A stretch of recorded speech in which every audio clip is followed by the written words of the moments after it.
Darling, இந்த மாசம் உனக்கு சம்பளத்துக்கு பதிலா 500 கிஸ் கொடுக்கலான்னு இருக்கேன். நீ என்ன நினைக்கிற? சரிங்க. அப்ப நானும் மளிகை கடைக்காரனுக்கு ஒரு 300 கிஸ்ஸும், பால்காரனுக்கு ஒரு 200 கிஸ், அப்புறம் நம்ம பக்கத்து வீட்டு சேகர் ஒரு 100 ரூபாய் கடன் கேட்டான், அவனுக்கு ஒரு 100 கிஸ் கொடுத்துறேன் நானு. ஏய் எந்திரி. இந்த அத்தை ராத்திரில உனக்கு எவன்டி பியூட்டிஃபுல்னு மெசேஜ் அனுப்புறது? எவன்டி அது? ஓ, அறிவில்லாதவனே, அது பேட்டரி ஃபுல்லுன்னு வந்திருக்கியா? மூடிட்டு தூங்கியா? ஏண்டி 12 வருஷம் கழிச்சு ஜெயில இருந்து வந்திருக்கேன். வந்த உடனே வாங்க மாமா அப்படின்ட்டு ஆசையா கூப்பிட்டு ஏதாவது சாப்பாடு கறி கஞ்சி ஆக்கி போடுவியா? வந்த உடனே எரிஞ்சு விழுவுற. அதல்ல, தப்பிச்சு 8 மணி நேரம் ஆச்சுன்னு டிவில சொன்னாங்க. ஒரு நேரம் எங்கேயா போயிருந்த? அடியே, காதல்னு ஒண்ணு இல்லைன்னா அந்த உலகமே நின்று முடி. அது இருக்கட்டும், முதல்ல போய் மாவுக்கு தண்ணி ஊத்துங்க, இல்லைன்னா கிரைண்டர் நின்ற போகுது. டார்லிங், நான் செத்துட்டா நீ என்ன பண்ணுவ?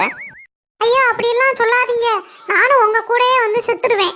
ஜோசியக்காரன் அன்னைக்கே சொன்னா நீ செத்தாலும் சனியை உன்னை விடாதுன்னு. நேத்து நைட் ஏஜியா குடிச்சிட்டு வந்தா காரணம் இல்லாம இனிமே குடிக்கவே மாட்டேன் அப்படின்ட்டு நேத்து தான் சத்தியம் பண்ணேன்.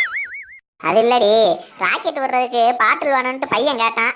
அதான் போய் குடிச்சிட்டு பாட்டில் எடுத்துட்டு வந்தேன்.